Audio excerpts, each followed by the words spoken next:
All right, guys, we're here for the first episode of the Pit Chatter Podcast. We are live here at Franklin County Speedway.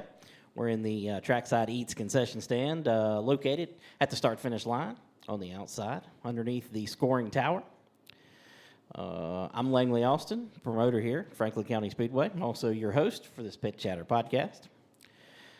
Alongside of me here is Kimberly Austin, my wife, who is also the scorer here, takes care of all kinds of different stuff here, but welcome to the show, Kimberly. Thanks for having me today. Yeah, I mean, I couldn't find a better co-host, so I just went with you. Well, we have to be good at something. I guess being last is not always the worst. Listen, I mean, last, or you can just consider it first pick on a bad day. Whatever. You know what I mean? I'll take that. I mean, the last guy drafted in the NFL still gets paid. I mean, you're not going to get paid, but I was getting ready to say there's payment for this. I'll be your co-host at every show. No pay here. No pay here. I used to be one. You used to be one. I did it once. An NFL player? No. I think we're lost here. Right? At home again. Yeah. All right. Well, that voice, I didn't introduce him. I didn't talk to him, but he decided to talk for some reason. Don't know why. But that voice, that's Junior Austin. That's junior promoter. Not his name, but actually he's the junior promoter, or he thinks he is. Anyways, he tries to tell me what to do. Junior, welcome to the show, bud. I'm glad y'all invited me in. I thought y'all just going to talk all day and didn't let me talk. Well, we were thinking about that. We just wanted to talk. When you got a new show like this, you've never done a podcast before. Kim's been a guest a couple of times, our co-host or whatever on the Race 22 radio. So, sometimes you just talk to one another. You know what I mean? You go back and forth. But I'm sure a lot of people out there are wondering, what the heck is the Pit Chatter Podcast? Well, the Pit Chatter Podcast is Franklin County Speedway's version of a radio show. Pit podcasts have become extremely popular, and this may become more radio-like. We may become more live and not just recorded during the season. We may have some live shows on race days or leading into race day or after a race maybe, catching up with winners and different stuff. We don't have any finalized plans for those things, but, it's some things that we could do. Got a lot of plans for the show, and I'm pretty excited about it. But what about you, Kimberly? I'm pretty excited to get its feet underneath of it and get it taken off. It feels like we've been trying to get this podcast together for at least 3 or 4 months. So to get a real episode in, it's nice. Well, we've been talking about it for 3 or 4 years. So, 3 or 4 months of actually, taking the time to put it. It really hadn't taken that long, but it's felt that way. We've spent all winter here, just kind of getting ready, to have this thing and getting all the equipment and pieces and parts, and you got to make sure you got good sound and everything here, and I think it's going to be good. I really, really think that we're going to have a good podcast here. I'm also excited about the upcoming season, and I guess that's the first thing I want to talk about is the season that we got coming up ahead. 2024 season looks like it's going to be a really good one. A lot of really good races coming together. Obviously we haven't put our schedule out yet, and the schedule may be out by the time this podcast airs. So if it is, just kind of ignore the parts about the schedule not being out. But Smart Tour, our biggest race of the year, or at least the biggest race of spring, anyways, coming to you on May 24th. Friday night. That's a Friday night event again this year. Man, we really liked our Friday night date last year with the Smart Tour. And me and Chris Williams both said as soon as that race was over with that we felt like that was a great date for us. It wasn't the best crowd we ever had for it, but it was a good event. And it despite all the challenges that we did have, it really gave us an opportunity to maybe build on something. Whereas the first 2 Smart Tour races we had a great crowd. The first one, even though it was cold, and that was in early May. in 2021, I think, and then 2022 we had a terrible date on a Martinsville weekend that we thought was going to be fantastic, and then we ended up with this date here on this Friday night, and I think it's better, honestly. I agree with that. I think, the Friday night, people work all week, and they're like, man, we get off on Friday, and we can hit the road. Let's get to the track. And not to mention all the guys that come and spend so much time testing, trying to make sure they're ready for that event. The Smart Modified Tour is hands down. It's a hands down series. Yeah. So it's some of the best racing that we have here. You like the modifieds too, don't you, Jenny? Always. Yep. Cannot be addicted. Oh yeah, they're loud and sometimes obnoxiously loud. But they're sometimes they wreck, and that's if they don't wreck bad. I like the wrecks most. Right. Everybody likes a good wreck as long as nobody gets hurt, right? Yep. Yeah. So that's especially the younger generation. They're all into crashing, and of course that's what makes the world go round. Everybody's looking at something different. We open up our season on Saturday, March the 2nd. We got the Teddy's Water Hauling Winter Thaw. Working on some of the details of that race, trying to work on some sponsorship deals to incentivize some guys to come. But we'll have our 4 core classes, and that's something I haven't really discussed openly on Facebook or whatever. But we've trimmed down from 13 divisions that ran at least part-time last year to 4 divisions for this year. We got 4 core divisions, and that's late models. Mini stocks? Outlaw 4s they're going to be called. They are mini stocks, sort of. Outlaw 4s, Legends cars, and stock 4s. That's our 4 divisions for the upcoming season. Junior, what's your favorite division of those? Stock 4. Stock 4. Yeah, Stock 4's always put on a great race. Sometimes you're in a scoring tower and race control, and those races are so good that we all get lost up there. We forget what we're doing half the time. We get to watching the races. I love having race monitor is good, but there's still got to be somebody manning that. And when you have an incredible stock 4 race coming up, they're 2 and 3 wide coming off of turn 4. It's hard. Yep, beating and banging and hitting each other and getting sideways and everything. I'm just glad to watch my cousin race. Yep, Jaden Austin. 77. Yep, the 77 car. He's coming on strong. He finished second in the points this year. To Wes Givens. Wes Givens pretty much dominated the season there. Had a great season, 17 wins. I believe Wes is moving up and looking on to other things for next season. So we'll see what the season holds. Noah Hinchy had a great season as well in that, and so did Josh Brown. Those guys really had good seasons. Noah kind of got derailed there at the end by a crash and some other things with his other car but he'll be back. I hope. I mean, he tells me he's going to be back anyways. I believe he's retired. I think he's done shut her down for his career. Went on and ended it, but we'll see what happens here. I really hope he comes back to race. Yeah, me too. I think Noah's a good racer, and hopefully he'll be back. But I don't know, man. I tell him all the time how retired he is. I want to come back because Wes. Either way, Wes is going to win. I don't know about that. Funny enough, we hear that a lot. I don't want to come back because Wes wins everything. Yeah, I hear that a lot in a lot of divisions, but whatever. So you asked Junior what his favorite division was. Yeah, well, what's your favorite division? And while stock 4s are one of my favorites and always have been, mini stocks are probably my all-time favorite. But the Legends division that's growing here, it's incredible racing, and the cars are growing leaps and bounds. And they just get out there and they put on a heck of a show. They might be small, but they're really powerful, strong cars. The Legends cars have really come along. From us just starting them last year, out of the blue, I put up a Facebook post because a guy came here and tested. It might have been James Folds. Came here and tested, or the Trolls maybe. One or the other. They had came and tested, and I was like, man, these cars would be cool here. And let's see what happens. Put up a post, and people are like, yeah, let's do that. And Kyle Klingenpill, local guy, bought a car. And it just kind of spiraled from there. And now we got all kinds of guys, buying cars and building cars and stuff for this upcoming season. Everybody's just, I mean, everybody's just trying to get in that Legends class. That's the best class to be in, I And believe. that's a good thing, too, because it can be a 80-year-old man in one car and a 12-year-old, 11-year-old kid in another. And they know, hey, we can't go out here and beat and bang on these things, and we've got to keep our racing clean. I think that's one of my favorite things about that class is I they agree. race hard, but they don't really hit each other because you can't.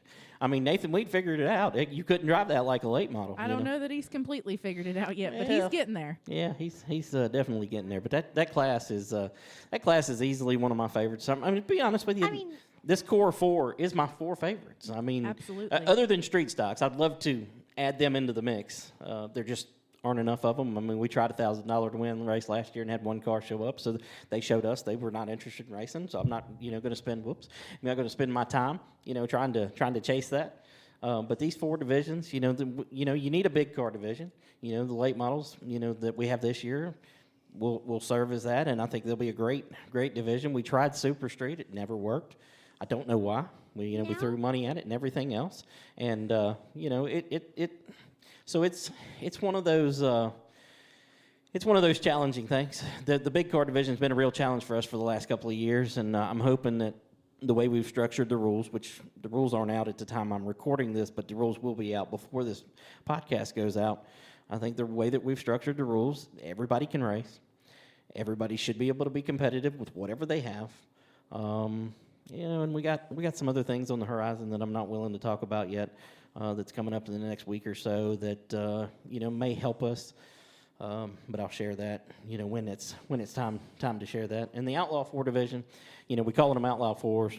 It's kind of like the Carolina Mini Stock Challenge Series, but we got the mini stock or Mod 4s from Motor Mile kind of mixed in there. They got a couple rule differences, but they race exactly the same.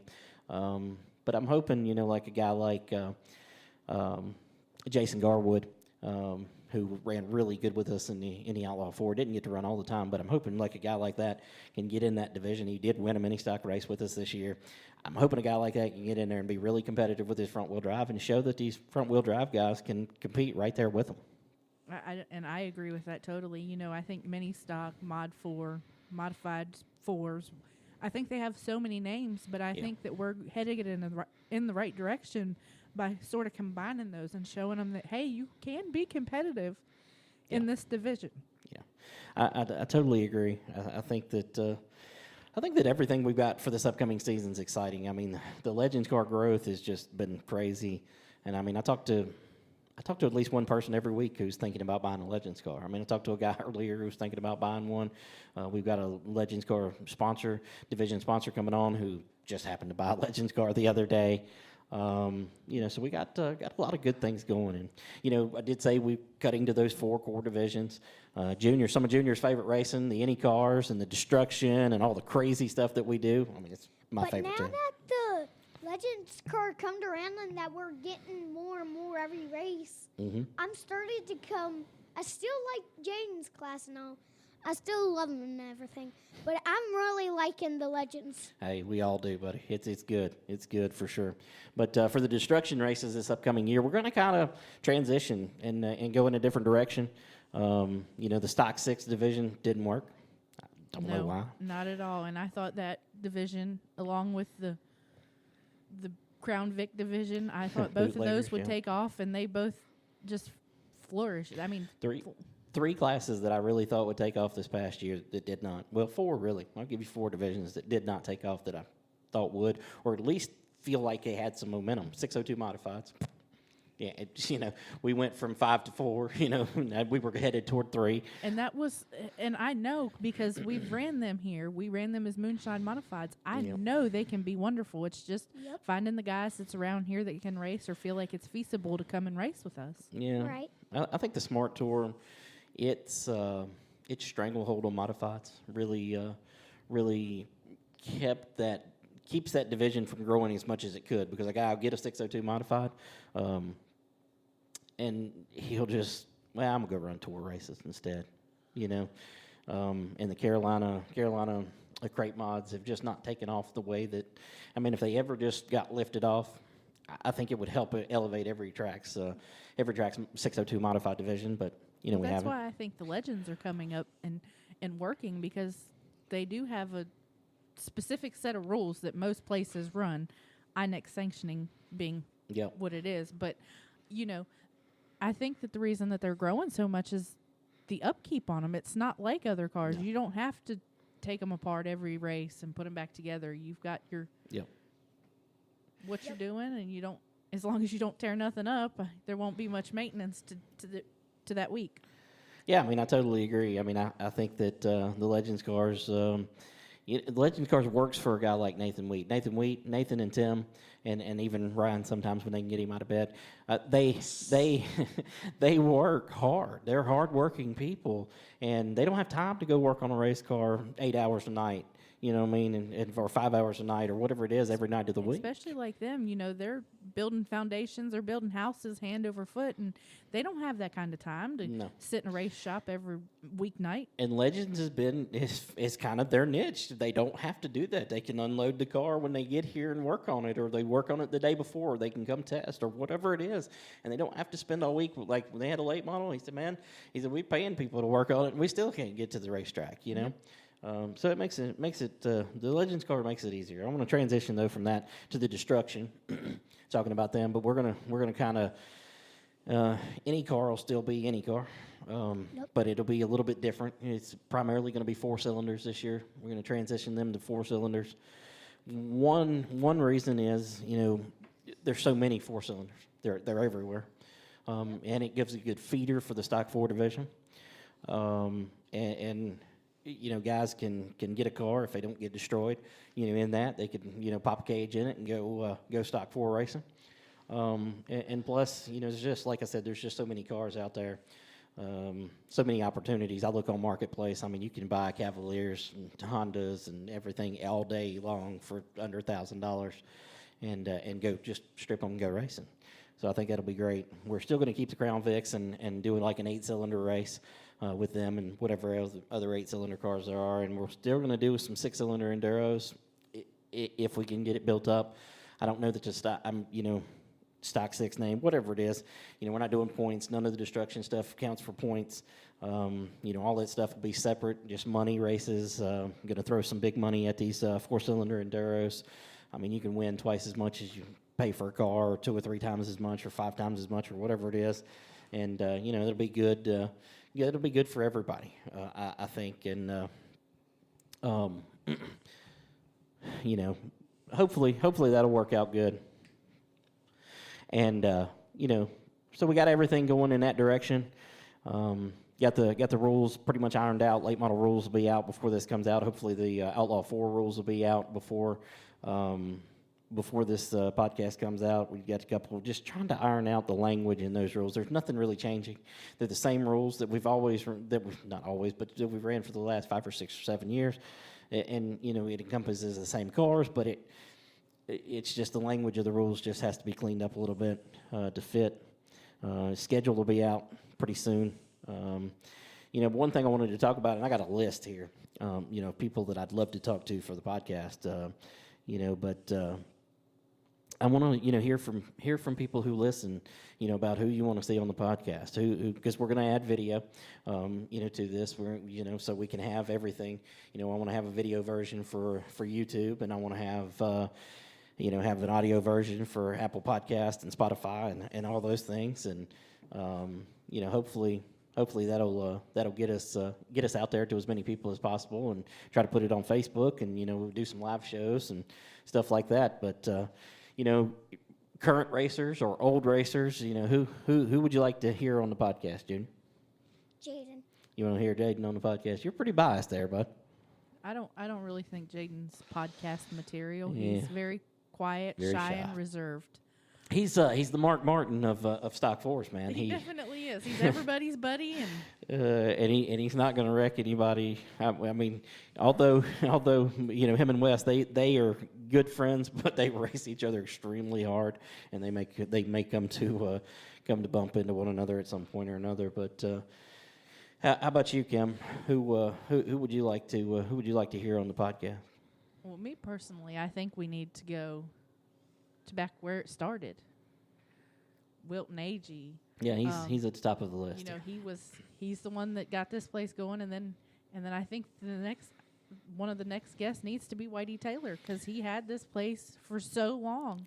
Yep, I agree. And you know, those you know, it's not just about the drivers. You know what I mean? No. And there's car owners that I want to talk to, and you know, the people that ran the track I want to talk to, and there's other people and crew members, and you know, some of them are, you know, unfortunately dead and gone, and you can't talk to them now. But I mean, you know, there's so many people out there that have been such a historic part of the track. Like Glenn Reed, I think would be Absolutely. a great guest. You know, as a tech man, you know, previously. John Hall would be another guy who you can talk to from multiple aspects. He's, you know, first a racer, well, really first a crew member, then a racer, then a tech man, then Jonathan Hall's dad, you know, car owner, you know, so he's got a lot of pieces and parts to the puzzle, and then we can talk to, and I'm sure he'll be an awesome guest if we can get him on. But you know, just you know, that's kind of the things we want to do, but. I don't know. I didn't want to go too long with this. We're about 20 minutes in, and we've done nothing. It feels like it's been 2 minutes here, but we're about 20 minutes in. But I'm gonna wrap this thing up for this time, and you know, hopefully we'll have us a good guest for the next show. This is kind of our intro and getting everybody in. And wait, are you saying I wasn't a good guest? Well, I mean, you're a guest host. Okay. You know, we're not here to pick your brain, because there's nobody that wants to go down that avenue. I can tell you, right? Probably not at all. And we definitely don't want into the mind of Junior over here. I can tell you that, too, because sometimes some of the things he tells me I don't know nothing about. Okay, but Just like the hot rolls. oh my Lord, here he goes. He's all into those pit lizards. So He's done derailed. I mean, he's gonna derail the entire show over here.